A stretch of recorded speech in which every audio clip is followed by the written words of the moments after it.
we will discuss the wars and struggles between Israel and Palestine from 1995 to the present.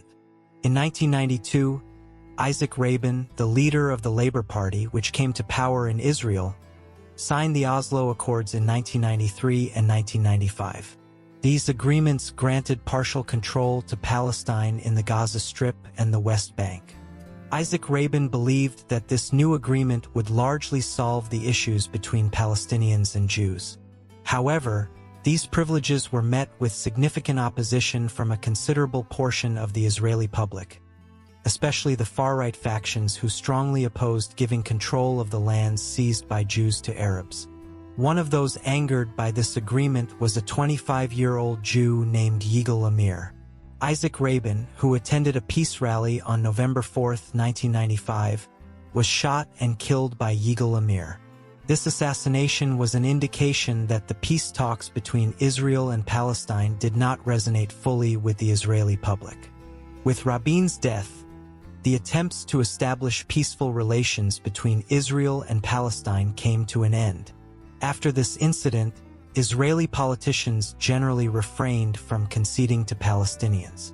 On September 28, 2000, Ariel Sharon, the leader of the Israeli opposition party Kadima, visited the Temple Mount in Jerusalem as part of his election campaign. Sharon was accompanied by numerous Israeli police for security purposes. The Western Wall and the Dome of the Rock in this area were considered sacred by both Jews and Muslims. Sharon, a Jew, walking in the courtyard of the Dome of the Rock under the protection of Israeli police, received significant backlash from Palestinians. Shortly after Sharon finished his visit and left the area, a group of Palestinians living in Jerusalem held a protest outside the compound. The Israeli police intervened in the protests using tear gas and rubber bullets, while Palestinians attacked the police with stones. At the end of the day, 25 Israeli police officers and dozens of Palestinians were injured. The tension between the parties increased the next day. After leaving the mosques following Friday prayers, an angry crowd organized large-scale protests in Jerusalem.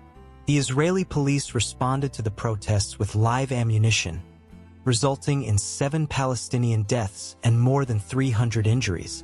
As the protests grew, the Israeli police escalated the level of violence.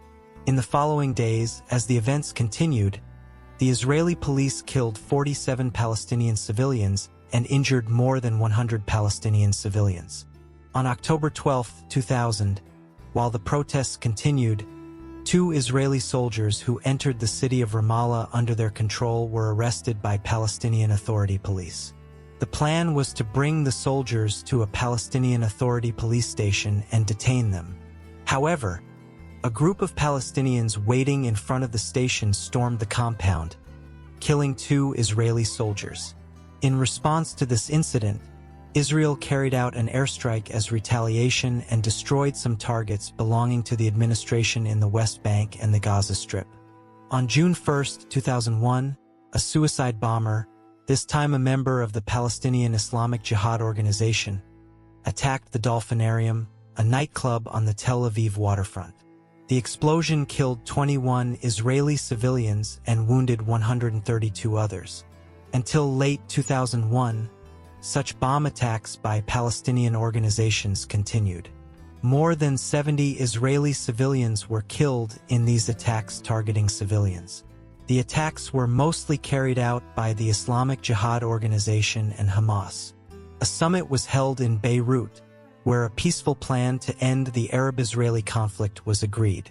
However, just one day before the summit, Hamas carried out a bomb attack on a hotel in Netanya, Israel, killing 30 Israeli civilians and injuring 140 others.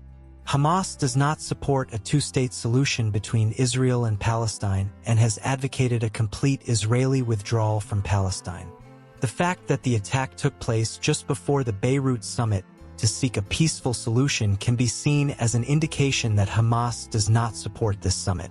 Following this attack, Hamas continued its attacks against Israeli civilians, and by the end of March, 25 more Israeli civilians were killed in attacks. As the attacks continued, the Beirut summit was held on March 28. A statement issued after the summit said that if Israel withdrew from the territories it occupied in 1967, peace would be achieved between all countries in the region through the efforts of Arab countries. Israel rejected the offer and instead decided to organize an operation to stop Hamas attacks. In a speech to the Israeli parliament, then Prime Minister Sharon announced that the aim of the operation was to put an end to the presence of Palestinian terrorist groups in the West Bank, especially in the city of Jenin. From March 29th to May 7th, the Israeli army carried out operations in several cities in the West Bank. In the city of Jenin, the main target of the operation, a total of 52 Palestinians were killed, including 22 civilians, according to a report by the Human Rights Monitoring Organization. Israel claimed that only 5 civilians were killed and that the others were Palestinian militants. The Israeli army continued its attacks on the largest cities in the West Bank until May. In these attacks, curfews were imposed on Palestinians and cities were blockaded, preventing the delivery of humanitarian aid. After completing the operation, the Israeli army began to withdraw from cities in the West Bank in May. However, it maintained its control in the region by establishing bases around certain towns and villages. A total of 30 Israeli soldiers were killed and 127 wounded in the operation. On the Palestinian side, the casualties were much higher. According to a United Nations report, 497 Palestinians were killed by the Israeli army, 1,447 were wounded, and nearly 7,000 Palestinians were arrested and charged by Israel. On January 9, 2005, Mahmoud Abbas won the Palestinian presidential elections. Abbas pursued a policy of peaceful negotiations with Israel and achieving gains through diplomatic means instead of resorting to violence. Accordingly, on February 1, 2005, he began meeting with the leaders of Hamas and Islamic Jihad. Abbas' aim was to get these two organizations to cease their activities and to start peaceful negotiations between Israel and Palestine. However, these talks did not yield any results. Nevertheless, on February 8, 2005, a ceasefire agreement was signed between Israel and the Palestinian Authority at a summit in Sharm el-Sheikh, Egypt. Initially, Hamas and the Islamic Jihad movement announced that they did not accept the ceasefire. Hamas and the Islamic Jihad movement were the first to announce that they did not accept the ceasefire. On February 9th, Hamas launched rocket attacks on Israeli settlements in response to the agreement. Hamas and Islamic Jihad continued their attacks against Israeli civilians in June and July. On July 12, 2005, a suicide bombing took place in Netanya, Israel, killing 5 civilians. The Islamic Jihad movement claimed responsibility for the attack. Hamas rocket attacks in June and July killed 6 civilians. Israel responded to these attacks by bombing Hamas positions in Gaza. On January 25, 2006, Hamas won the Palestinian parliamentary elections, participating in the elections for the first time. According to the election results, Hamas won 74 seats in the 132-seat parliament, while the Fatah party, which had previously governed Palestine, remained at 45 seats. Following the elections, a coalition government was formed between Hamas and Fatah. However, this government did not last long. Rivalries and disagreements between the two parties soon escalated into armed clashes between them. Until June 2007, hundreds of Palestinians lost their lives in the clashes. On June 14, 2007, Hamas expelled Fatah leaders from Gaza and established its rule there. Palestinian President Mahmoud Abbas then dismissed the Hamas-led government and formed a new government. Palestine was thus divided into separate administrations in the West Bank and Gaza. After Hamas took control of Gaza, Israel announced a blockade of the Gaza Strip to prevent attacks from the Gaza side. Another purpose of the blockade was to prevent arms aid to Hamas from different countries. During the blockade, Israel blocked humanitarian aid to Gaza. On December 20, 2008, Hamas, which suffered great economic losses in the face of the blockade, launched mortar and rocket attacks on Israeli territory, citing Israel's blockade of the Gaza Strip. Following this attack, Israel decided to launch an operation against the Hamas-ruled Gaza Strip. The operation, called Operation Cast Lead, lasted from December 27, 2008 to January 18, 2009. 13 Israelis were killed in the fighting, including 3 civilians. On the Palestinian side, the loss of life was also great. 17 Palestinians, including more than 900 civilians, were killed in this operation. Israeli artillery and airstrikes destroyed more than 4,000 buildings and left thousands homeless. On January 18th, after completing the operation, Israeli troops withdrew from the Gaza Strip. However, they continued to blockade the territory by land and sea. On May 31, 2010, while the blockade was in place, the Israeli Navy attacked the Mavi Marmara ship carrying humanitarian aid from Turkey to Gaza. In the attack, 9 Turkish aid volunteers lost their lives and more than 50 volunteers were injured.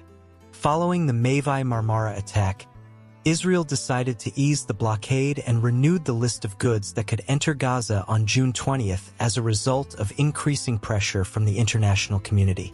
On December 23, 2011, Fatah and Hamas reunited under the umbrella of the Palestine Liberation Organization following talks in Cairo, Egypt. On June 2, 2014, about a year after this reunification, Fatah and Hamas formed a joint government and took office. The fact that Hamas, which is considered a terrorist organization by Israel, merged with Fatah and had a say in Palestinian governance further increased tensions between Israel and Palestine. Shortly after the government took office, Israel launched an airstrike on the Gaza Strip, injuring 4 civilians. On June 12, Hamas kidnapped and executed an Israeli civilian. Following the execution, Israel carried out operations in the West Bank, killing 11 Palestinians and arresting more than 350 people, including members of Hamas West Bank leadership. In response, Hamas fired numerous rockets from Gaza at Israeli settlements. By July 8, Israel decided to launch an operation against Gaza, citing Hamas rocket fire as the reason. By August 26, Israeli soldiers, Hamas militants, and many Palestinian civilians were killed in the fighting. One of the largest clashes with mass civilian casualties took place in the Gaza town of Shujaa. On July 20th, more than 70 Palestinian civilians were killed in clashes between the Israeli army and Hamas militants who entered Shujaa. On July 30th, 17 Palestinian civilians were killed and nearly 200 injured when Israeli warplanes bombed a marketplace in the town of Shey. Following this war, the Israeli army continued its air and ground attacks for nearly a month.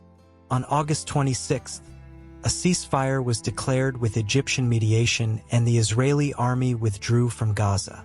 According to a report by the United Nations Human Rights Committee, 2,251 Palestinians, including 1,462 civilians, were killed in this war. On the Israeli side, 67 soldiers and 1 civilian were killed. For many years after this war, Israel did not carry out any large-scale operations in the Palestinian territories. The struggle between the two sides continued on a small scale, but on October 7, 2023, with Hamas attacks on Israel, the war between the two sides unfortunately resumed.